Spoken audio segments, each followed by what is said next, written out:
Chegamos aqui para mais um vídeo de perguntas e respostas aqui na Lumistack. E para você aí que não conhece a Lumistack, nós fazemos você alcançar salários de R$ 4.000 em 3 meses, tá certo? Então se você está querendo migrar para a área de qualidade ou crescer mais na área de qualidade, conseguir salários mais altos, conte com a Lumistack, a gente está aqui para isso. E nesse vídeo eu venho trazer mais um dia de perguntas e respostas, tá certo? Inclusive, se você aí já tá vendo esse vídeo, não se esquece de deixar um like, não se esquece de se inscrever e deixar seus comentários, porque pode ser que eu traga você aqui, a sua pergunta, o seu comentário aqui em um desses vídeos, tá certo? Então, time, vamos lá, bora começar com os comentários. Aqui a gente tem um comentário do Igor. Meni, muito legal, muito bom. Tava com um problema nos meus testes de API e resolvi vendo esse vídeo. Galera, eu quero falar desse comentário aqui porque eu achei engraçado, justamente porque a gente tem aqui esse vídeo, um dos vídeos que mais bombou aqui do canal, que é automatizando requests de API com Postman. E, gente, eu mostro ali como que você automatiza as requests para você poder trabalhar com Postman. É muito legal esse vídeo mesmo e o pessoal gosta muito. Então se você tá tendo algum problema, tá querendo aprender um pouquinho mais sobre testes de API, como funciona o Postman, vai nesse vídeo que é bem legal e o pessoal gosta bastante. Então é mais até mesmo um merchan aqui do nosso vídeo. O Misael falou aqui, bacana o conteúdo, mas tacava um Playwright sem Cucumber. Nada contra, mas gosto de pepino não. Esse vídeo aqui foi justamente de uma live que eu fiz de Playwright com Cucumber, né? Na verdade foi um dos vídeos que teve dessa live. E galera, o que acontece? Eu também não curto muito Cucumber. No geral, eu não gosto muito de trabalhar com Gherkin, com automação. Eu acho justo você criar casos de testes com Gherkin, mas na automação eu não acho que tem necessidade de implementar com Cucumber. Não vejo necessidade de verdade. Porém, galera, vocês têm que entender uma coisa, é o que a gente falou da outra vez. O mercado, se ele tá pagando, se ele tá te pagando para você trabalhar com uma ferramenta específica, é muito importante que a gente saiba. Então, Cucumber, ele é uma ferramenta muito utilizada dentro das empresas. Cucumber é uma ferramenta extremamente utilizada antigamente e até hoje, tá? Mesmo com ferramentas novas, com Playwright, tudo. Então, é muito importante que a gente saiba como que funciona e saiba como trabalhar com ela, tá certo? É justamente por isso que eu trouxe, mas sinceramente não sou tão fã assim também de pepino não. E pra quem não sabe, pepino e cucumber, né? Cucumber é pepino em inglês, bom saber. Ó, a Tainá, ela fez uma pergunta muito legal aqui. Automação em aplicações front-end e back-end. Então, o que a Junior precisa conhecer tanto de testes com Cypress quanto testes de API? Após ter esses requisitos, quais os próximos passos? Aplicar para as vagas pelo LinkedIn mesmo? Tainá, essa pergunta é muito boa e assim, sim, um QA, né, mesmo que ele seja júnior, ele tá querendo entrar no mercado de trabalho e realmente entendendo todos os requisitos que ele precisa ter para realmente atuar como um QA engineer, ele precisa sim aprender automação front-end com Cypress e automação de API, testes de API, tá certo? Assim, automação de API nem tanto, eu diria, mas você precisa sim entender como fazer testes de API, tá certo? Até porque é super simples de aprender, não é tão difícil assim, é só um baque no começo, mas depois você pega o jeito. E ele te ajuda muito, inclusive, a crescer como QA no geral. E o mercado pede que você saiba teste de API justamente porque eles trabalham diretamente o tempo todo com API. Então você precisa entender como que funciona esse tipo de teste. Por causa disso, tá certo? Eu quero que você entenda também que, na verdade, você não precisa ser um mestre, às vezes, de automação com Cypress para poder entrar como júnior. Mas é legal que você já tenha isso em mente.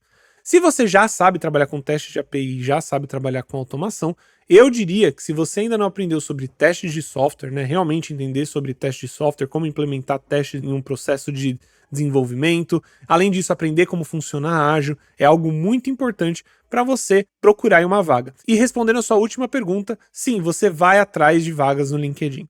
Mas é claro, você tem como se aplicar para as vagas, mas nem sempre elas vão te retornar, tá certo? Então a melhor forma é justamente você ter uma conexão bem grande no LinkedIn, garantir que muitas pessoas estão vendo que você está postando, ser uma pessoa ativa no LinkedIn, vai ajudar muito para que você consiga aí, caso você queira o seu primeiro emprego e óbvio, caso você queira aí crescer dentro da área de qualidade e se tornar, às vezes, um QA pleno, sênior ou até mesmo lead, tá certo? Então, ter uma presença no LinkedIn, tá? Necessariamente no LinkedIn é muito importante. Galera, olha esse daqui. Esse daqui é da Jéssica e ela falou aqui: olá, estou maratonando seus vídeos. Muito bom, muito obrigado, agradeço. Muito obrigado por estar maratonando nossos vídeos.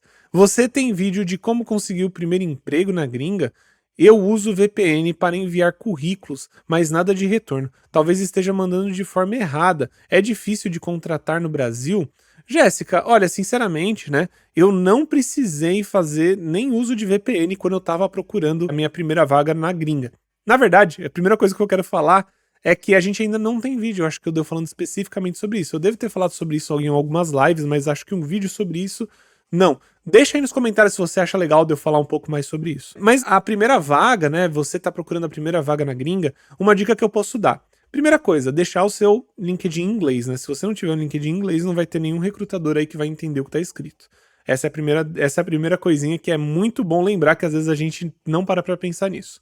Segundo ponto, se você tá querendo trabalhar pra gringa, você precisa começar a se conectar com pessoas na gringa, exatamente, com recrutadores técnicos, com QAs, com gerentes de desenvolvimento, gerente de desenvolvimento de software, né? Ou até mesmo desenvolvedores de software, líderes. Por quê? Porque essas pessoas vão fazer com que você consiga receber e entender de onde está vindo as vagas, tá certo? Quero que vocês entendam uma coisa. Vaga nos Estados Unidos está tendo bastante, eles estão contratando bastante no Brasil. Mas garanta também que você está adicionando pessoas, né, recrutadores que às vezes trabalham para empresas que estão contratando na América Latina, tá bom? Então, fazer uma pesquisa rápida, entender se aquela empresa realmente contrata pessoas da América Latina, né? Porque precisam seguir algumas regras, então não é toda empresa que vai ficar contratando uma pessoa fora. Então, saber se aquela empresa contrata ou não para você também aplicar, isso é muito importante. Então, é basicamente isso que eu daria de dica para você poder fazer, para poder acelerar, né? E fazer com que isso aconteça mesmo. Foi o que eu falei, quando eu consegui, eu não estava usando VPN nem nada disso, eu só fui abordado por um recrutador porque eu tinha adicionado muitas pessoas que eram fora do Brasil, né? Porque a maior base naquela época das minhas conexões eram brasileiras. Eu acho que ainda hoje é brasileira, porque tem muito brasileiro me adicionando. Mas gringa eu comecei a adicionar mais e mais ainda justamente para ter mais pessoas me vendo, né? Como um QA que tá aberto para vagas gringas, né? É isso. Então essa seria a minha dica, tá certo? E outra, né? Pergunta se é difícil contratar no Brasil. Não, não acho que é difícil contratar no Brasil. Você consegue entrar numa vaga gringa aí tendo 2, 3 anos de experiência, tá bom? Óbvio, né? Isso depende do quanto que você sabe, obviamente depende do seu inglês. Mas, gente, é a melhor forma de você, às vezes, triplicar seu salário. Um salário na gringa, ele vai começar aí em 3 mil dólares, sabe? 15 mil reais. É uma grana muito legal, faz toda a diferença, né?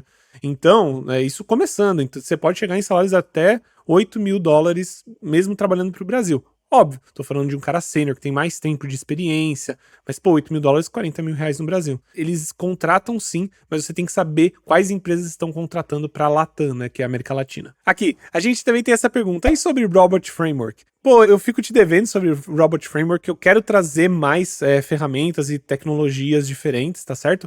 Mas por enquanto eu tô tentando focar em uma tecnologia só, justamente que é que eu tenho mais conhecimento, né? Infelizmente, Python foi uma linguagem que eu, surpreendentemente, nunca trabalhei, então eu não tenho tanto conhecimento assim sobre Robot Framework, porém, a gente quer trazer mais conteúdo sobre isso e num futuro próximo a gente gostaria muito de trazer também sobre o Robot Framework. E para quem não sabe o que é Robot Framework, é basicamente um framework, né, de automação que é utilizado para a linguagem de Python. Normalmente quem está trabalhando com Python aí usa Robot Framework, e lembre-se, o Robot Framework ele é uma ferramenta muito parecida com, por exemplo, o WebDriver I.O., que a gente usou inclusive nesse vídeo que ele comentou, que é minha aposta para a tecnologia de automação de teste em 2024, né? Eu comento ali sobre o WebDriver I.O. E o WebDriver I.O. é muito parecido com como funciona o Robot Framework. Obviamente, né, eu tô aí levando em consideração algumas coisinhas, porque eu não conheço tão bem sobre Robot, mas ele funciona da mesma forma, ele é meio que como se fosse uma casca, né, um hub ali que você pode trabalhar com automação tanto mobile, quanto automação front-end. Mas é claro, para você trabalhar com essas tecnologias, você vai precisar saber, por exemplo, Selenium, porque o Robot Framework precisa de Selenium, ou Playwright para poder fazer automação web, e a mesma coisa para o mobile, ele vai precisar, por exemplo, do Appium para poder fazer uma automação mobile ali, utilizando o Appium, tá certo? Então, Robot Framework, uma tecnologia incrível. E agora a gente tem um comentário da Vanessa, ela perguntou, ela falou, na verdade, minha gerente me disse, depois que eu fiquei com a vaga, que o que ela fez me decidir ser aprovada foi o fato de eu me propor a aprender o que eu não sabia. Até hoje eu pergunto o que eu posso estar estudando ou aprender. E no caso aqui é um comentário do vídeo Minha Primeira Entrevista de QA e Agora. E, gente, isso é verdade, tá? Você se propor a aprender numa entrevista e falar assim, poxa, eu não conheço essa tecnologia, mas eu tenho muita vontade de aprender. Galera, é muito importante. isso faz toda a diferença e às vezes você é contratado por causa dessa tomada de decisão ou por causa dessa forma que você agiu, tá certo? Então, se você tiver numa entrevista e você ouvir sobre alguma tecnologia que você nunca ouviu falar, que você não se preparou, né, que você às vezes não conhecia, não tem problema falar, olha, eu não conheço essa tecnologia, você pode fazer perguntas sobre a tecnologia para a pessoa, não tem problema, vamos dizer que ele comente aí sobre Maestro. Você fala, nossa, o que é Maestro? Ele vem falar assim, não, é uma tecnologia nova para automação mobile, você já utilizou? Ele falou, não. E aí você pergunta mais sobre, e pra que ela serve, como ela funciona? Aí ele fala, é legal, né? Ela é rápida. Ele fala, não, é muito rápido. Aí você fala assim, poxa, eu tenho interesse de aprender, viu? Porque, galera, tecnologia vai sempre existir uma nova, vai sempre existir uma melhor. Então você se manter atualizado é a melhor coisa que você pode fazer para continuar melhor ainda no jogo e para você se dar bem nessas entrevistas. Porque muitas vezes, quando eles vão fazer as entrevistas com outras pessoas, as pessoas não sabem sobre a tecnologia, não conhecem, têm medo, não querem aprender, não querem trabalhar às vezes. Então, você se manter disposto, eles não acham que que saibam todas as tecnologias que eles precisam. Então, às vezes você vai ter um gap ou outro, mas se propor a aprender vai fazer com que eles fiquem com muito mais vontade, né, muito mais interesse em contratar você do que uma outra pessoa que às vezes sabia aquela específica tecnologia, mas ela não quer aprender outras coisas que a empresa está tentando trazer, tá certo? Então isso vale muito a pena falar em entrevistas. O Jota, inclusive o Jota Oficial, ele basicamente participa aí de quase todas as lives, né? Ele deixou aqui o comentário. Ele falou, opa, e aí meu amigo, tudo bom? Tá corrida aqui em Dublin, ele tá morando em Dublin, inclusive. Eu imagino que o mercado deve estar muito bom. Mas sempre tô acompanhando, tem uma pergunta. As entrevistas gringas, quantos % das entrevistas tiveram teste de código assistido? Um grande abraço. Um abraço, Jota. Inclusive essa pergunta ela foi na live qual o salário de um QA, números reais de um histórico de salário, tá certo? Então, gente, vou ser bem sincero com vocês. Antigamente eu ia dizer que a porcentagem é basicamente 10% de chance de acontecer um code review, né? Não é com tanta frequência assim que aconteceria.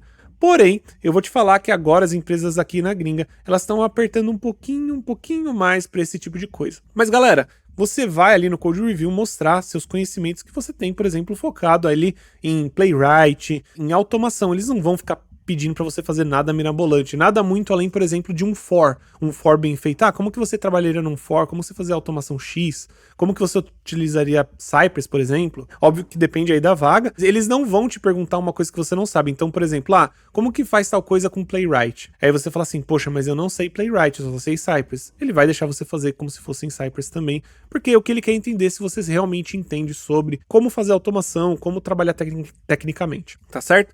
O que eu vejo também muito é o pessoal pedir para você avaliar uma PR, né, uma pull request. Então, por exemplo, vamos imaginar que um amigo seu fez uma automação e ele subiu lá uma pull request. E aí você vai ter que avaliar ela para ver se ela tem algum problema, o que ela poderia melhorar. E normalmente tem bastante coisa ali para melhorar, justamente porque eles trazem conteúdos, né, que tem problemas. E aí você vai trazer ali seus pitacos, vai colocar ali o que você colocaria na PR. E é isso. Tranquilo. Não é nada demais, tá? Eu sei, é um pouco desconfortável, os caras ficam olhando pra você não sabe se você respondeu tudo que você queria ou não. Então, é só isso mesmo. Mas eu diria pra você se preparar, e pra você se preparar com isso é só com programação básica, trabalhando com loops, fazendo automação, é só você se manter aquecido aí nisso. Quando você for fazer esse tipo de entrevista, isso vai passar mais fácil, tá certo? E agora eu vou ler o último aqui, que é do Léo, nosso mentorado querido. Aqui é um vídeo que eu falo sobre QAs que usam IA.